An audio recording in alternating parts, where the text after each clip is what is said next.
Olá, meu nome é Renata, estou aqui para cumprir a promessa do vídeo anterior, para falar um pouquinho da disciplina de História e como é que a educação clássica aborda essa disciplina. Bom, a primeira coisa que a gente tem que levar em consideração é que a História para a educação clássica é importantíssima. Ela é como se fosse o eixo, ou então uma coluna vertebral, na qual se apoiam as outras áreas do conhecimento.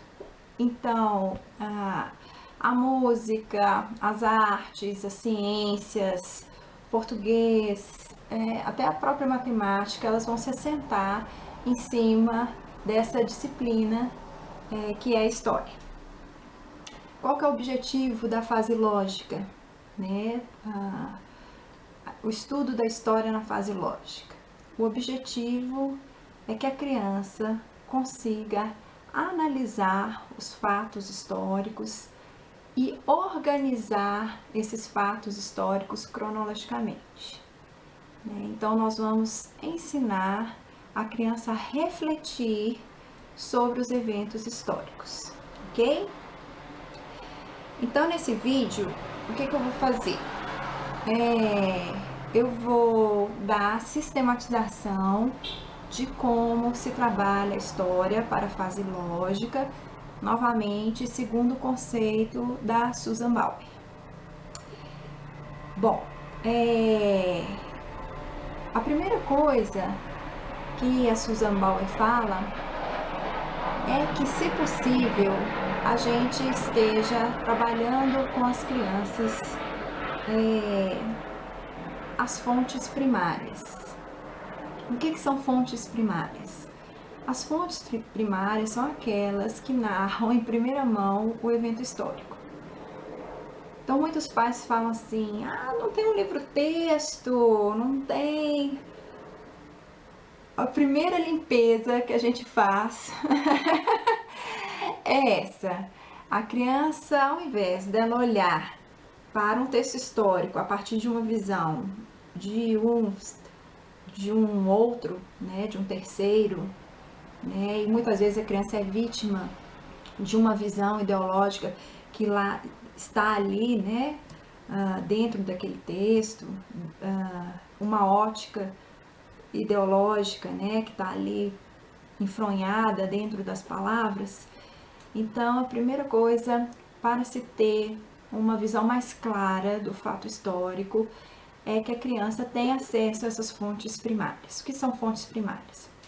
Jornais, cartas, leis, a própria Bíblia, a nossa principal fonte primária, Então, a criança ela tem que ser exposta a essas fontes na medida do possível.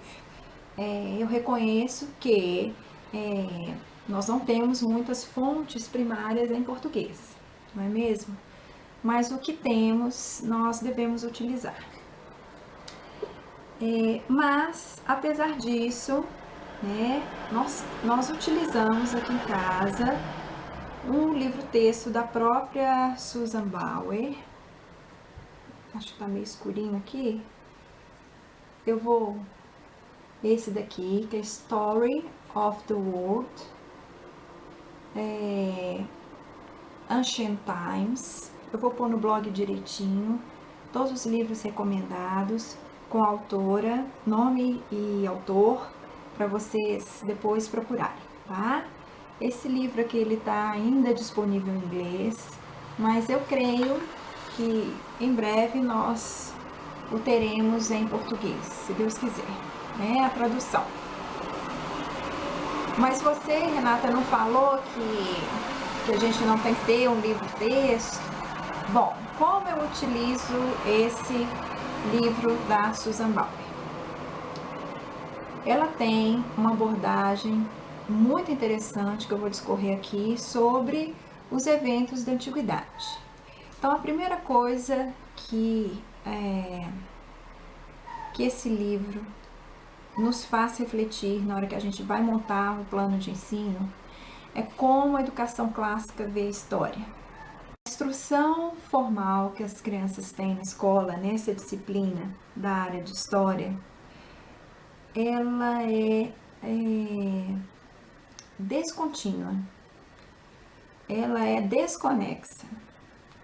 E isso tem prejudicado uma geração inteira. Por exemplo, se a gente pegar um adulto ou um jovem, né, que obteve a educação que nós obtemos, a forma como ela tem sido, né, nos passada, raras as pessoas vão saber, por exemplo, aonde que a Revolução Industrial se encaixa dentro da linha do tempo, o contexto mundial que envolvia a Revolução Industrial, a Revolução Francesa, né, como ela aconteceu, aonde ela aconteceu, que data ela aconteceu. Mas se você fizer uma investigação mais profunda na população, você vai ver que a população não tem a mínima noção de sequência cronológica. E observando os materiais didáticos, inclusive acompanhando aqui as crianças, né, do ensino fundamental 1, o que eu pude observar? A criança ela começa a estudar eu, minha família, meu bairro, minha escola, aí Brasil. Aí grandes navegações, partiu lá para a Europa. Aí ela falou assim, nosso Brasil foi descoberto pelos portugueses, mas a criança nem sabe onde está Portugal, não tem a mínima ideia. Porque os grandes navegadores iam para a Índia. Onde está a Índia? Quando que foi isso?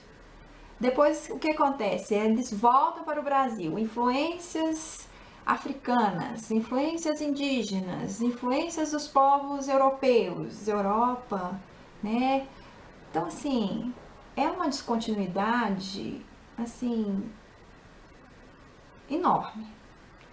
E isso, eu creio firmemente que seja um impeditivo para que a gente tenha uma análise mais crítica da história e tenha uma visão melhor da história, né? Então, o que a Susan Bauer ela fez? Nesse livro do Ensino da Antiguidade, ela começa falando dos nômades, dos primeiros nômades, então em torno de 7.000 anos antes de Cristo, e aí ela começa uma narrativa. Ela começa a narrativa da Mesopotâmia, né, dos nômades que se assentaram ali, perto do rio Tigre e Eufrates. Depois ela vai para o Egito, as primeiras civilizações que se assentaram ali ao longo, né, da margem do rio Nilo.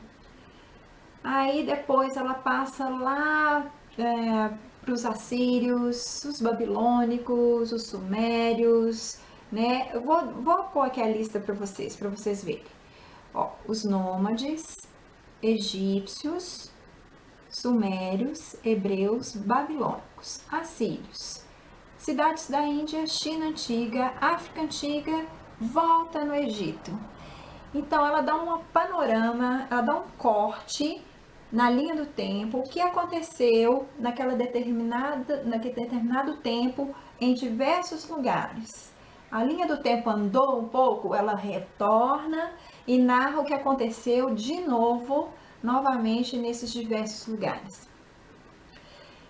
Dessa maneira é maravilhoso, né? Porque a gente estava dando uma lida sobre as civilizações em torno do rio Indo, lá na Índia, e quando a gente passou para a China, né, o livro falava assim, os chineses não tinham a mínima noção que existia gente lá no Nilo, né, lá na Mesopotâmia, né, então assim, é muito interessante, né, olhar sobre essa perspectiva, tá? Bom, o que eu vou fazer?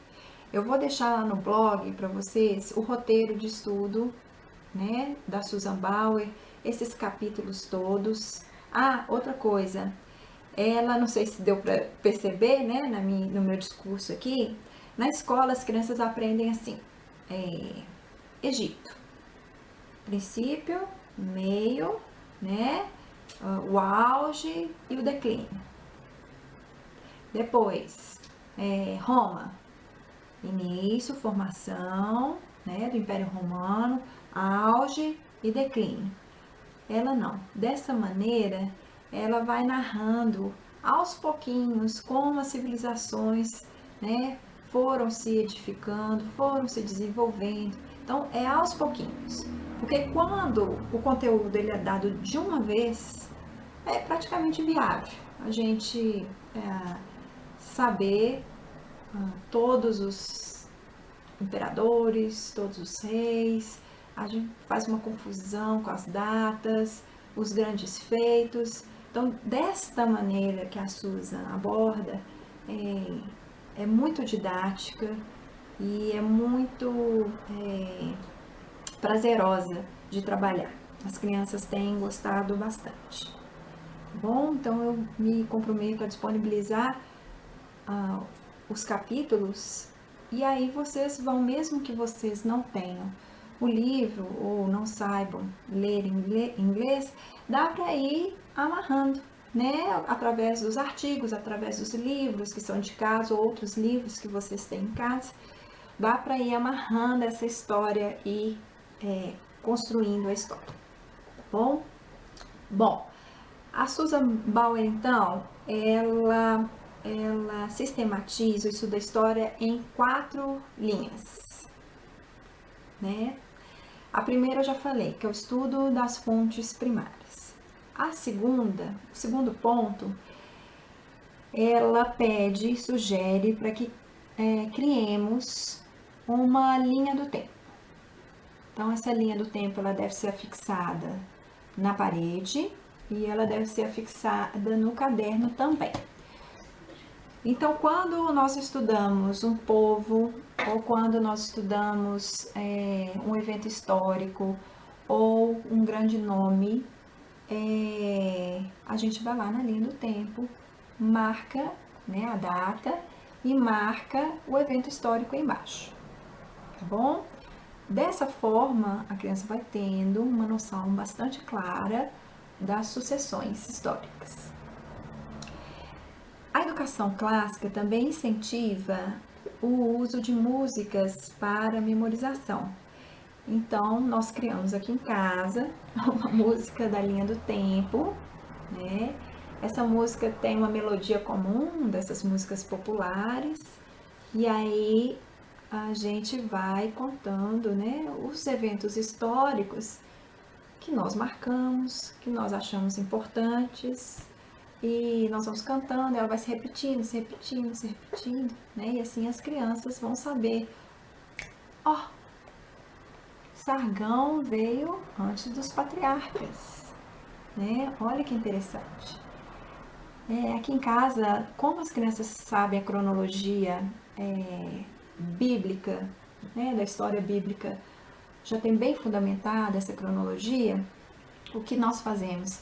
Nós comparamos, né, e nós enxertamos, na verdade, os eventos históricos com o nosso parâmetro, que são os eventos bíblicos, né, as narrativas bíblicas.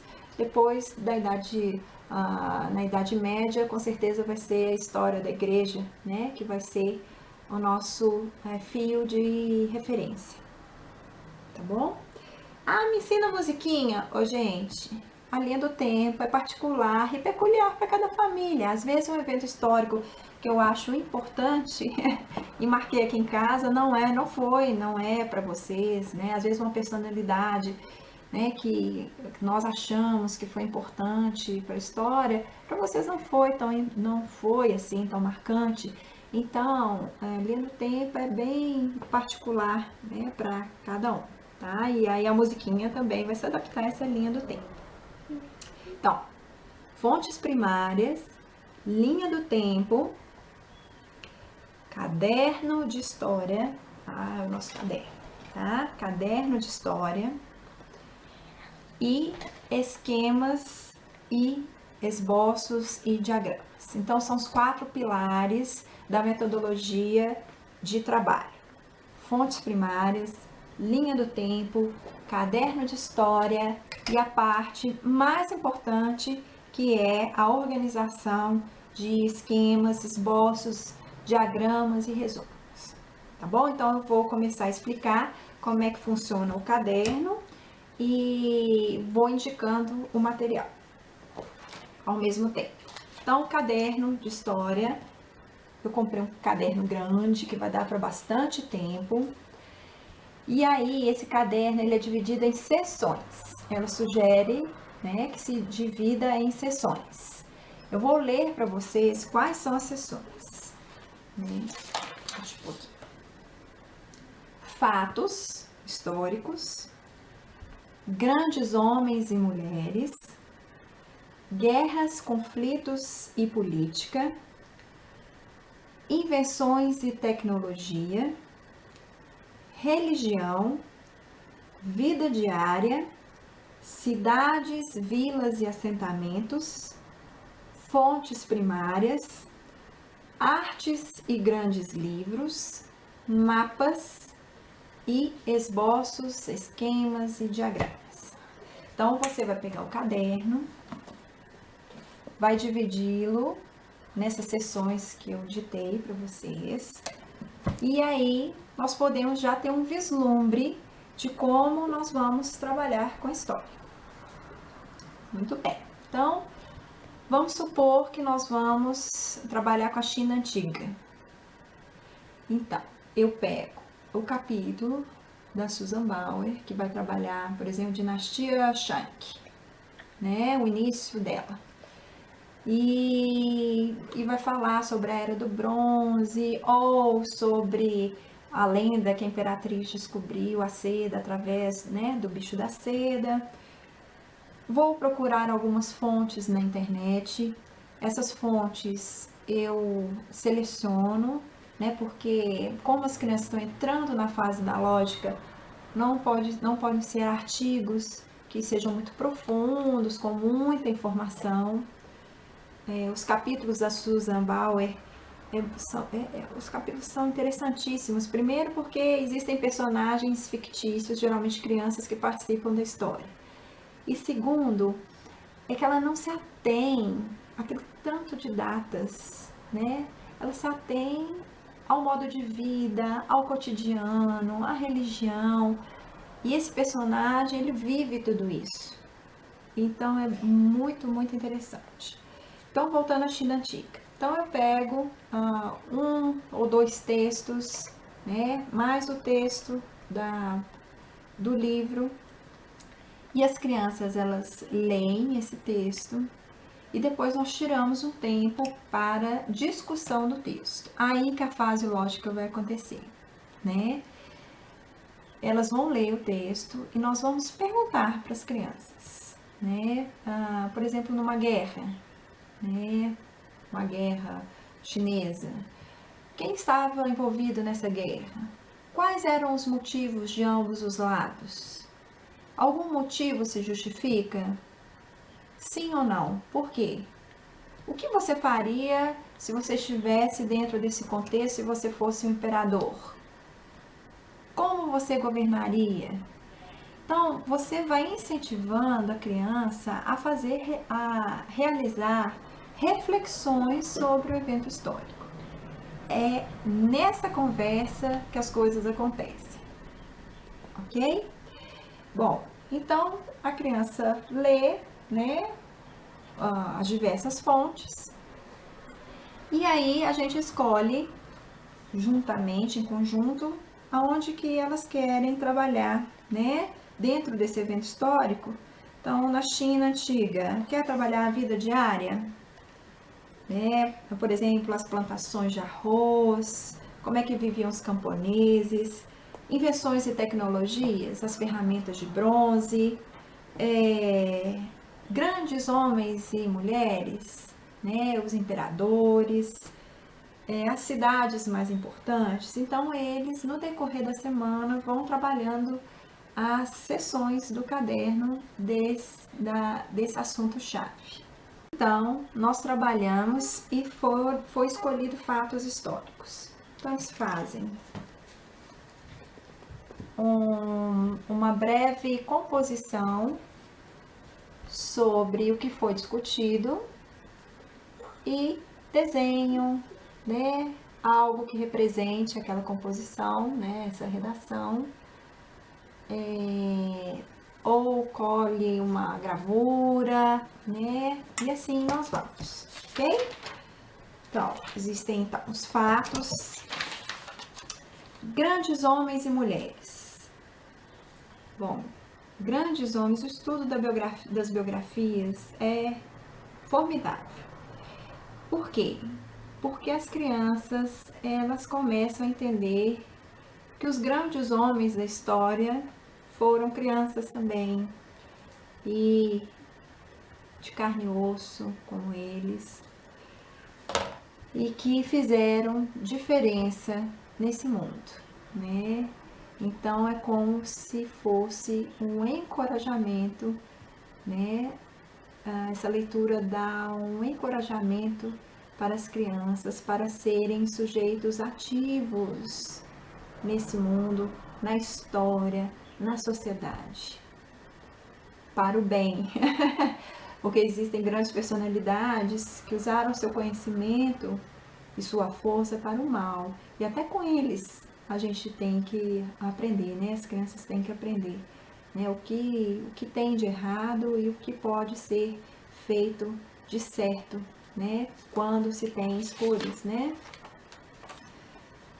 A Susan Bauer indica alguns nomes para serem estudados na antiguidade: Faraó Kelpis, Abraão, Hammurabi, Moisés, Tutancâmon, Nabucodonosor, Rei Davi, Homero, Rômulo, Senaqueribe, Pitágoras, Confúcio, Buda, Dario, Sócrates, Hipócrates, Platão, Aristóteles, Alexandre o Grande, Aníbal, Cícero, Júlio César, Virgílio, César Augusto, Cristo, Calígula, Paulo de Tarso, Nero, Marcos Aurélio, Constantino. Olha o tanto de gente para se estudar, né? Então, essas são algumas sugestões de grandes nomes. Eu comprei esse livro aqui, chamado História da Ciência. Esse livro aqui é da História Viva e ele tem uma linguagem mais difícil. Tá? Então, eu tenho que ler juntamente com as crianças e a gente vai trabalhando o texto. Então, como vocês perceberam, o ideal é se trabalhar os grandes nomes do período histórico que a criança está estudando. Então, nós, por exemplo, trabalhamos aqui Euclides, né, o matemático Euclides, tem Arquimedes e assim vai, ok? Então, isso é para crianças mais velhas e depende de um adulto para estar orientando o estudo delas. Agora, essa preciosidade aqui eu achei na casa da minha sogra. É um livro de 1966, se não me engano. Chama Mundo da Criança, da coleção Gente de Outrora, volume 10, da editora Delta. Onde que eu vou achar? Em sebo, né? Tem os sebos virtuais, a estante virtual. Dá uma procurada, quem sabe você não acha lá. O que tem de tão interessante? Esse livro, ele estuda as grandes personalidades por meio de uma história, mais ou menos como a Susan Bauer faz. Por exemplo, deixa eu ver. Vamos pegar aqui uma que eles gostaram demais, que foi a Grande Corrida de Maratona, né? Então conta a história de Filípides, né? Atenas estava em guerra contra a Pérsia e ele era o mensageiro, ele era o corredor. E ele tinha que levar a mensagem de maratona, onde o exército estava acampado até Atenas, o mais rapidamente possível, né, que a guerra estava terminando e tal, mas ele já tinha feito uma corrida muito extensa no dia anterior, né, enfim, bem próximo. Ele tinha chegado no acampamento, já recebeu essa incumbência, e ele deu tudo de si. Quando ele chegou lá em Atenas, ele passou a mensagem e faleceu. Então, a corrida de maratona, né, de 40 quilômetros, que é exatamente a distância entre Atenas e Maratona, ela é usada para homenagear Filípides, ok? Então, aí no final desse livro tem um breve relato histórico sobre a narrativa. É fantástico. Tem Homero, Dante Alighieri, Joana d'Arc, Ulisses, tem um monte de gente aqui. Boa. E a história é uma delícia de ler. Geralmente esses eu leio em voz alta e eles ficam escutando. Bom, deixa eu mostrar um livro aqui.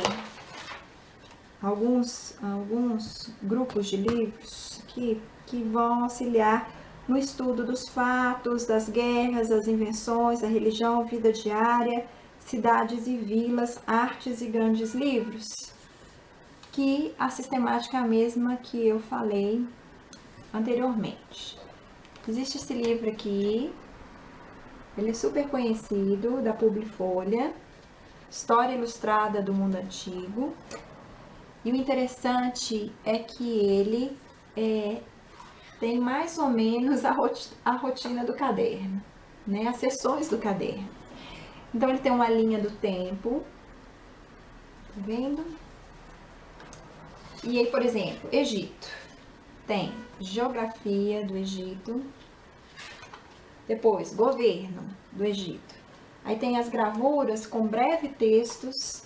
Aí, por exemplo, fala do bordão, né? Fala da coroa do faraó, bem do jeito que criança gosta, textos curtos explicando, né, os desenhos, o que significa. Aí vem religião, trabalho, né, tecnologia. Então, assim, é fantástico. Arquitetura. Agora, esse livro aqui, ele não interessou muito a minha filha mais nova. Já os meninos de 12 anos, eles já ficaram um pouco mais interessados. Eu encontrei ele na internet por R$27. Então, se a gente procurar, a gente acha muita coisa em conta, boa em conta, tá bom? Ele é tão interessante que às vezes eu e meu marido, a gente dá uma sentadinha, dá uma folheada, e quando a gente vê, a gente se perde no tempo, né? Vendo esse livro. Bom, tem essa coleção aqui, tá vendo? Essa coleção aqui é a coleção Com a História na Mão, da Ciranda Cultural. Este já a minha filha mais nova gostou. Eu indico ele mais para a fase da gramática. Eu vou explicar por quê. Mas deixa eu mostrar quais são os volumes aqui. Tem chineses antigos, celtas, astecas, romanos, vikings, egípcios antigos e nativos norte-americanos. Alguns estão fechados que a gente não trabalhou ainda. Deixa eu ver aqui, deixa eu pegar os egípcios. Deixa eu mostrar por que é mais interessante para as crianças na fase da gramática. Por exemplo, ele tem um pequeno texto, né? Nesse caso é pirâmides e tumbas, dão formações bem breves e depois tem um projeto, né? Um projeto com papel, pintura, para cortar, né? E aí na construção de uma pirâmide. Então aí as crianças constroem colares, coroas. Então é bem característico da fase da gramática ainda, tá? Faz a comida, faz a comida típica, né, dos egípcios. Então, para crianças mais novas, eu acho que essa coleção é bem interessante. Outra coleção que eu comprei, que foi um maior sucesso aqui em casa, foi esta coleção aqui. Histórias da Antiguidade, China Antiga, Stewart Ross, Companhia das Letrinhas. Ela é muito interessante. Os meninos, volta e meia, a Raquel também gostou demais, volta e meia eles estão sentados lendo, né, e relendo. Nossa, tem pena que ela só tem 4 volumes. China Antiga, Egito Antigo, Roma Antiga, Grécia Antiga.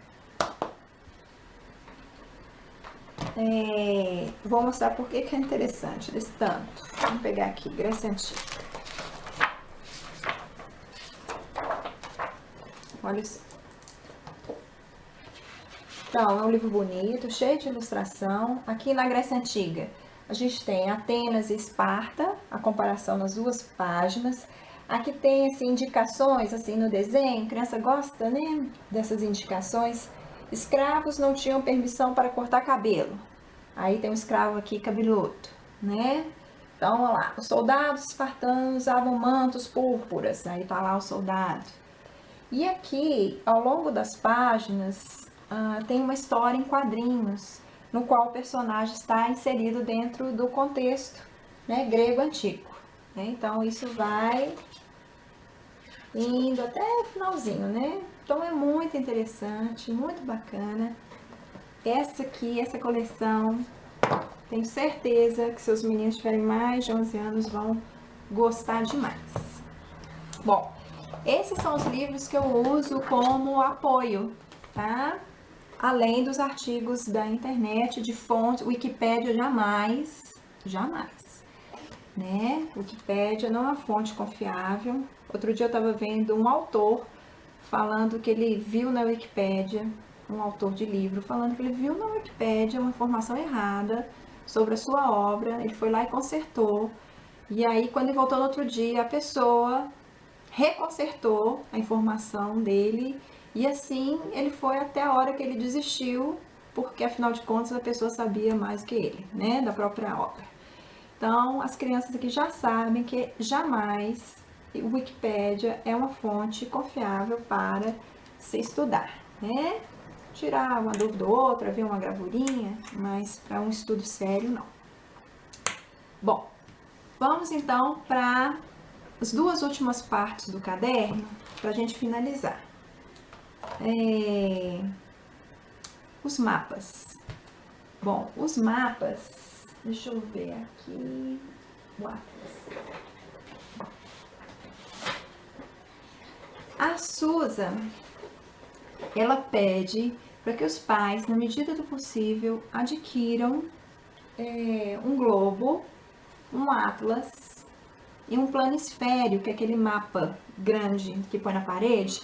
Aqui em casa eu pus na mesa do escritório com tampo de vidro.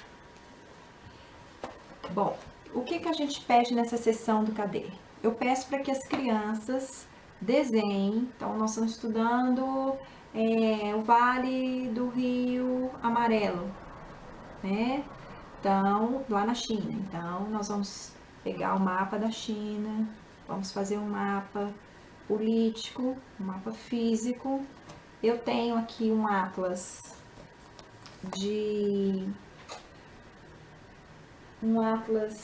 antigo, da antiguidade, e eles, deixa eu ver aqui se eu encontro. O atlas antigo. Bom, não encontrei. Eu tenho um atlas, assim, com regiões antigas, da antiguidade, e eu peço para que eles façam a comparação, observem, né? Que países se originaram, né, daquela colonização, que cidades permanecem até hoje. Então, eles desenham, né, ambos os mapas, e isso é fundamental para que a criança se situe e se oriente, tá bom? E por último, o pulo do gato. tem a confecção de esboços e diagramas. Como é que eu faço isso? Eu escolho um texto para as crianças e, por exemplo, as civilizações da Mesopotâmia, e peço para elas lerem o texto, para elas gravarem, grifarem as informações que elas acham importantes. Depois, eu peço para elas escolherem 12 anos de 5 a 10 parágrafos que elas mais gostaram do texto lido e que elas comecem a retirar a ideia principal desse texto. Então, aí eles anotam assim, primeiro parágrafo, qual é a ideia principal? Então aqui nós vamos treinar o poder de síntese deles. Então, primeiro o Gabriel pôs assim, rivalidade e conquista. Ele escolheu os babilônicos, Babilônia. Rivalidade e conquista. Segundo parágrafo, tem que ser com pouquíssimas palavras. Amoritas, governantes, Babilônia. Né? E assim vai. Os 5 parágrafos, aqui ele fez 5 parágrafos. 10 parágrafos. Depois, a gente vai pedir que eles reconstituam o texto a partir do esquema que eles fizeram.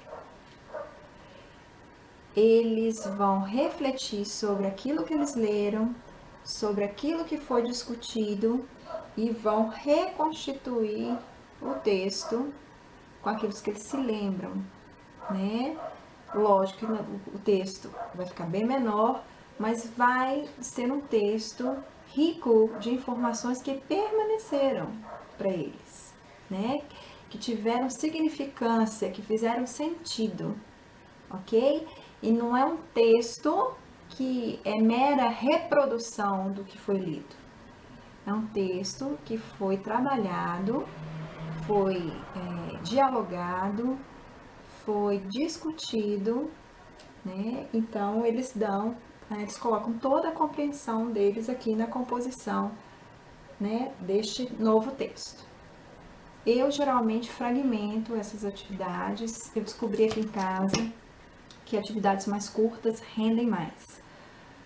A Susan, ela fala que o estudo da história, a carga horária, ela sugere que a carga horária seja de 3 horas por semana, dividida da forma que a família desejar, né? Pode ser 3 vezes de 1 hora, ou então, às vezes, 90 minutos num dia e o restante no outro dia. Então, eu tenho observado que atividades menores e mais frequentes, elas rendem mais aqui em casa. Não sei para sua família, então você que vai avaliar e você que vai decidir o rendimento. E quando as crianças gostam demais, aí a gente vai embora. Teve um dia aí que nós ficamos a manhã toda estudando história, né? Fazendo linha do tempo, olhando na internet o bicho da seda. A China foi um assunto que aqui em casa rendeu e tem rendido muito, né? Geralmente as crianças não têm essa oportunidade de estudar China no currículo comum, né? Nem Índia, nem China, então eles estão gostando demais. Bom, eu acho que é isso. Eu quero fazer uma observação quanto à aquisição de livros. Os livros digitais, os livros virtuais, eles saem muito em conta. Tá certo que criança precisa manusear, mas certos livros, eles podem ser adquiridos, principalmente os livros de instrução para nós, os pais, eles podem ser adquiridos virtualmente, são mais baratos. Então é uma boa opção. Então, se você tem esse paradigma de só ler em livro físico, quebre esse paradigma e amplie seu universo de conhecimento através das possibilidades que a mídia digital nos dá, tá bom? Então é isso.